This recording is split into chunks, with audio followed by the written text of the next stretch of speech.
안녕하세요. 김경수 목사입니다. 오늘은 바벨탑에 대해서 함께 살펴보겠습니다.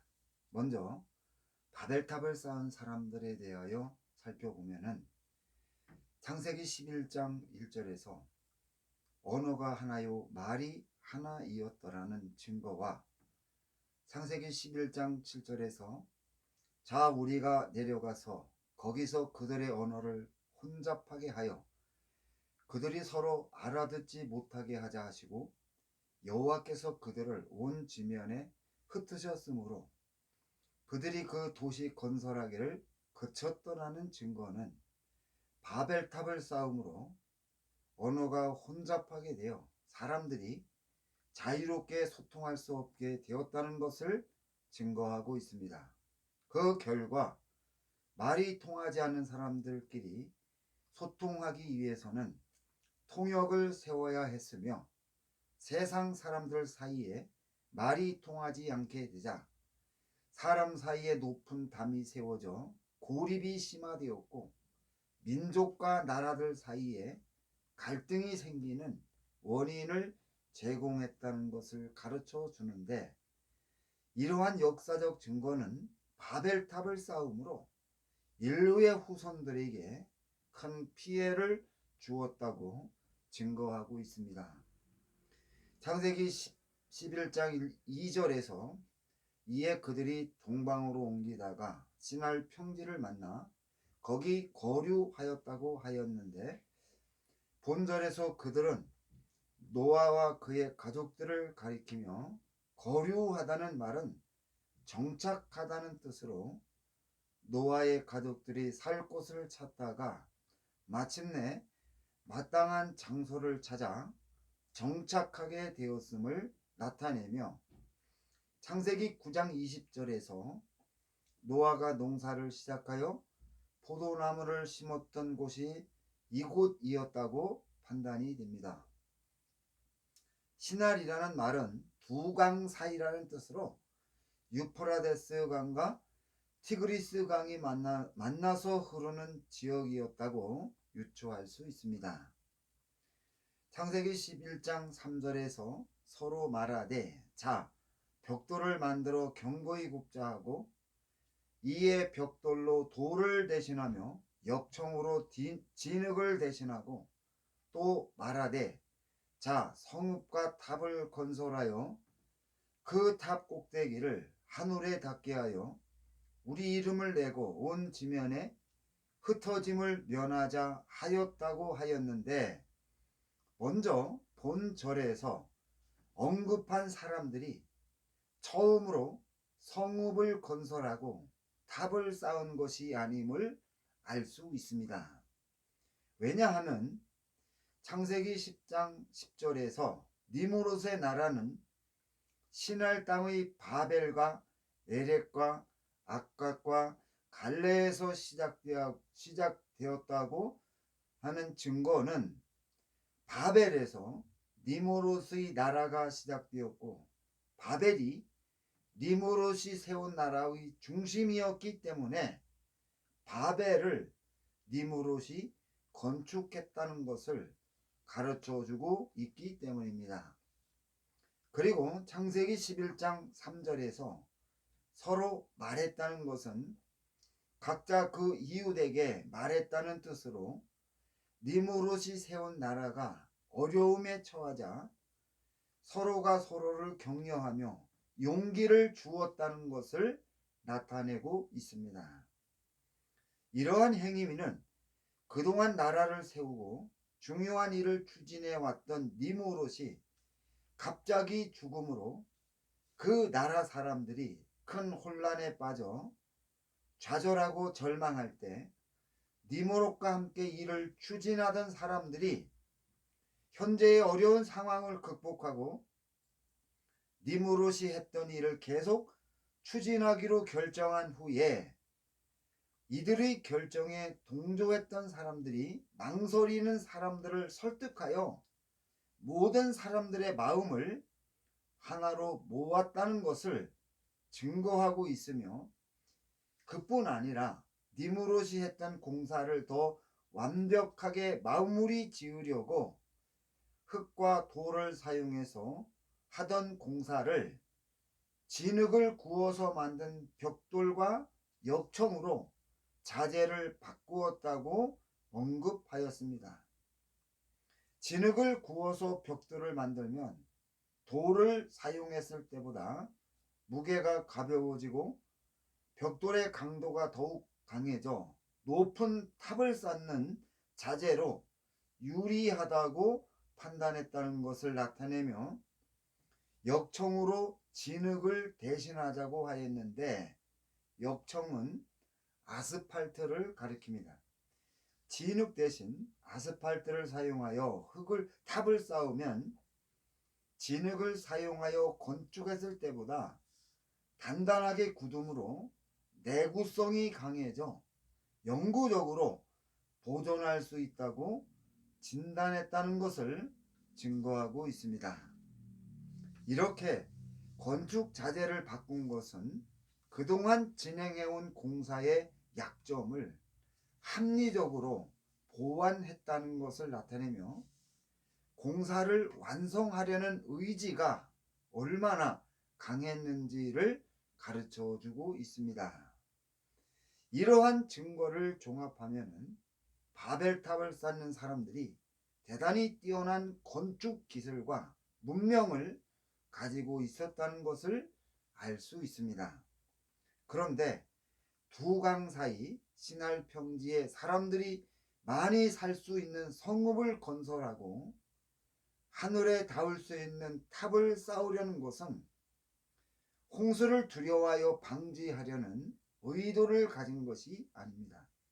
이들이 홍수를 두려워했다면 높은 지대로 이주하여 살면 홍수를 피할 수 있었기 때문에 바벨탑은 홍수 방지를 위한 건축물로 인정하기 어렵습니다. 성읍과 탑을 쌓는 목적이 우리 이름을 내고 흩어짐을 면하자는 것이라고 하였는데, 우리 이름을 낸다는 것은 후대 사람들이 바벨탑을 쌓은 사람들의 이름을 영원히 기억할 수 있도록 만들자는 것으로 탑을 쌓아 하늘에 닿게 하는 건축물을 통하여 탑을 쌓은 사람들의 위대함을 나타내려 한 것이 아니고, 탑을 쌓아 이룩한 업적을 통하여 이름을 남기려 했다는 것을 증거하는 것입니다. 그리고 지면의 흩어짐을 면하자는 것은 홍수 심판이 끝나고 창세기 9장 7절에서 너희는 생육하고 번성하며 땅에 가득하여 그 중에서 번성하라 하셨더라고 하였는데, 이 말씀은 생육하고 번성하여 온 세상으로 흩어져 살아가라는 하나님의 명령입니다. 그런데 흩어지지 않고 이곳에 모여서 살자는 것은 바벨탑을 쌓아 하나님의 명령을 극복하고 영원히 살 수 있다는 것을 나타내고 있습니다. 바벨탑을 쌓는 사람들이 하나님과 싸워서 이기고 영생을 얻을 수 있다고 생각했다는 것을 나타내는 것입니다. 이러한 증거를 종합하여 정리해 보면은 니무롯이 바벨 성읍을 건축하고 탑을 쌓다가 갑자기 죽음으로 니무롯과 함께 일했던 주동자들이 계속해서 공사하기로 결정하고 어찌할 바를 모르고 우왕좌왕하면서 혼란에 빠진 니무롯 제국의 국민들이 흩어지지 않고 계속 공사에 참여하도록 설득하고 용기를 주고 격려하여 공사를 재개하면서 그동안 진행해온 공사를 점검하여 약점으로 지목된 무거운 돌을 구운 벽돌로 흙을 역청으로 바꾸어 계속 공사를 진행했다는 것을 증거하는 것입니다.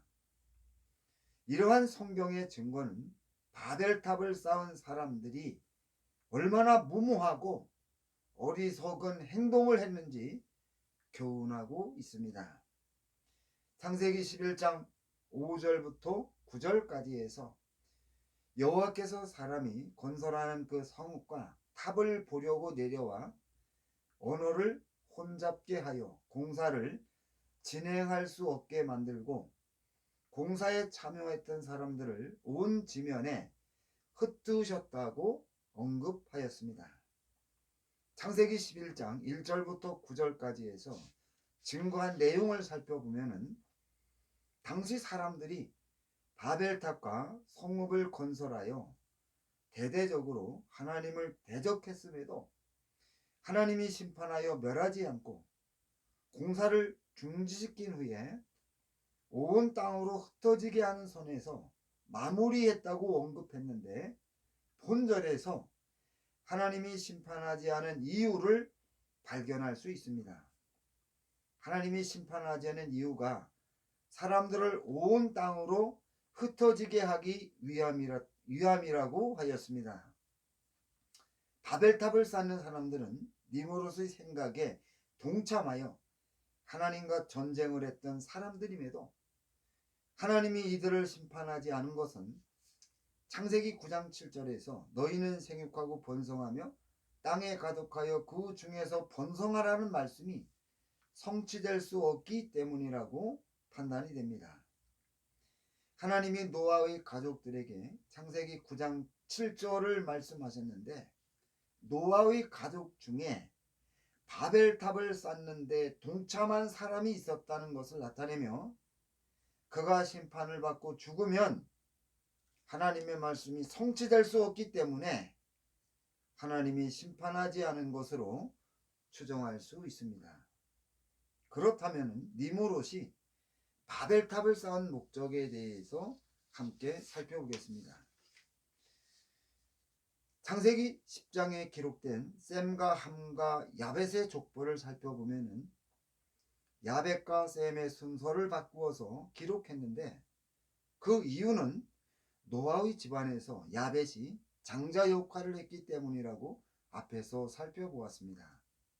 그리고 야벳이 족보를 보면은 야벳을 포함하여 3대가 기록되었고 함의 족보는 함을 포함하여 4대가 기록되었으며 셈은 셈을 포함하여 6대를 기록하였습니다.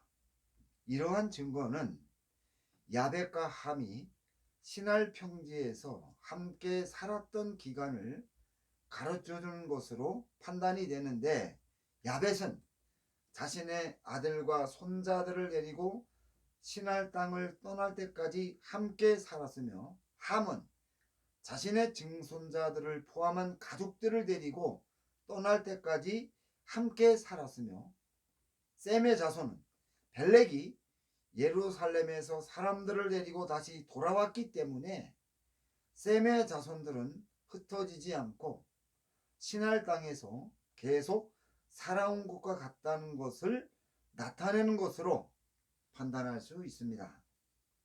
창세기 10장 8절에서 구스가 니무롯을 낳았으니 그는 세상의 첫 용사라는 증거는 니무롯이 구스의 6째 아들이며 함의 손자임을 가르쳐주고 있습니다. 그런데 야벳이 결혼하지 않은 손자들을 데리고 떠났기 때문에 셈의 족보를 가지고 판단하면 손자들의 나이가 대략 30세 이하였을 것이라고 추정할 수 있습니다. 따라서 니무롯이 나라를 세우고 성읍을 건설하기 시작한 때가 대략 20대 초 중반이었다고 추정이 됩니다. 이렇게 젊은 청년이 나라를 세웠다는 것은 그가 인간적으로 매우 뛰어난 사람이었다는 것을 나타내며 창세기 10장 9절에서 그가 여호와 앞에서 용감한 사냥꾼이 되었으므로 속담에 이르기를 아무는 여호와 앞에 니무롯같이 용감한 사냥꾼이었다는 증거는 하나님의 말씀을 따라 온 땅으로 흩어지는 사람들을 사냥꾼처럼 잡아와서 자신의 나라를 건설하는 데 필요한 노동을 시켰기 때문에 붙여진 별명이라고 판단이 됩니다. 니므롯이 여호와 앞에 용감한 사냥꾼이라는 별명을 얻은 것은 그가 가나안에게 받은 권세를 가지고 하나님을 전혀 두려워하지 않았다는 것을 나타내는데, 니므롯이 하나님과 싸워서 이길 수 있다는 생각을 가지고 있었기 때문일 것입니다.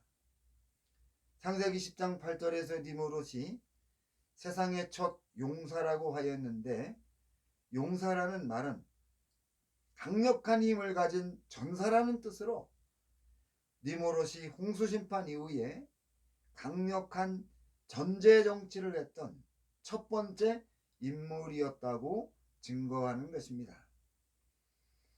니므롯에 대한 성경의 증거를 종합해 보면 니므롯이 홍수심판 이후에 가나안에게 받은 권세를 가지고 나라를 세우고 여호와 하나님과 싸운 첫 번째 사람이라고 추정할 수 있습니다. 창세기 10장 10절에서 그의 나라는 시날 땅의 바벨과 에렉과 악갓과 갈레에서 시작되었다고 하였는데, 본절에서 바벨을 맨 처음 기록했다는 것은 바벨이 니므롯이 세운 나라의 출발점이었다는 것을 증거하는 것이며, 니므롯이 바벨이라는 지역을 매우 특별하게 생각하고 인정했다는 것을 나타내는 것입니다. 그런데 나이가 어린 니므롯이 바벨을 매우 특별하게 생각했다는 것은 모두 홍수심판 전에 살았던 함과 여자들에게 전해 들은 지식에 근거한 판단임을 나타내는 것입니다. 홍수심판 전 성경에 기록된 지형 가운데 시날 땅과 같이 물이 풍부한 지형은 에덴이 유일합니다.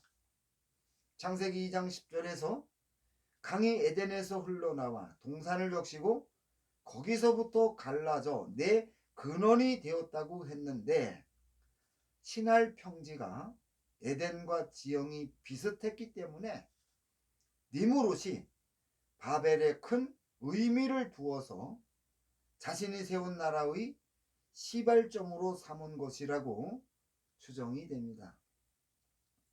가나안이 자신의 아버지 함을 시켜서 할아버지 노아를 범하게 시킨 것은 노아가 하나님의 말씀으로 자신의 후손을 설득하여 니므롯이 하는 일에 참여하지 못하게 적고 만류하였기 때문이라고 판단이 되며, 그 후에 가나안이 팔레스타인 지역으로 이주하여 예루살렘에 거하는 하나님의 백성들을 멸하여 이 땅에서 하나님의 이름을 지워버리려 했다는 것을 이미 앞에서 살펴보았습니다. 가나안이 예루살렘으로 가서 거기에 살고 있는 하나님의 백성들을 멸하여 이 세상에서 여호와 하나님의 이름을 지우려 했다면, 가나안이 분양해준 권세로 나라를 세운 니므롯도 가나안과 같은 성격의 일을 했다고 판단이 되며, 바벨탑을 쌓은 것도 같은 맥락의 일이라고 예상할 수 있습니다. 시날 땅이 에덴과 비슷하다고 생각했다면, 니므롯은 에덴에 있는 하나님의 보좌와 성전에서 만물들의 경배를 받았던 하나님의 행방에 대하여 생각했을 것입니다. 그런데 계시록 4장 3절에서 앉으신 이의 모양이 벽옥과 홍보석 같고 또 무지개가 있어 보좌에 둘렸는데 그 모양이 녹보석 같다고 하였으며, 에스겔서 1장 28절에서 그 사방 광채의 모양은 비 오는 날 구름에 있는 무지개 같으니 이는 여호와의 영광의 형상의 모양이라고 하였습니다. 이러한 성경의 증거를 종합하면은 비가 온 후에 바벨 지역에 나타나는 무지개를 보고 하나님이 시날 땅의 하늘로 옮겨졌는데, 비가 온 후에 잠시 동안 자신의 모습을 드러내고 있다고 그렇게 판단한 것으로 추정이 됩니다. 하나님이 에덴에 있던 하나님의 보좌와 성전을 신할 땅의 하늘로 옮긴 것은 사탄과의 전쟁에서 패하여 옮긴 것이며, 사탄의 권세를 가지고 강력한 나라를 세운 니무롯이 지상에서 탑을 쌓고 하나님이 있는 하늘로 올라가 하나님과 싸워서 이기고 자신들이 건설한 성읍에 모여 살면서 영생을 누릴 수 있는 생명나무 열매를 얻을 수 있다고 판단하여 바벨탑을 쌓은 것이라고 그렇게 추정이 됩니다.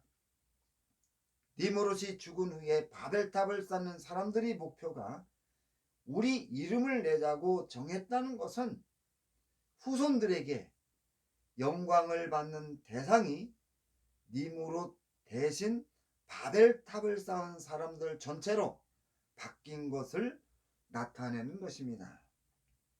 니무롯이 나라를 세우고 여러 성읍을 건설하였고, 니무롯이 죽은 후에 계속해서 바벨탑을 쌓으려는 사람들도 바벨 성읍을 더 크게 확장시키는 공사를 진행한 것은 바벨을 세상의 중심지로 삼으려 했다는 것을 나타내고 있습니다.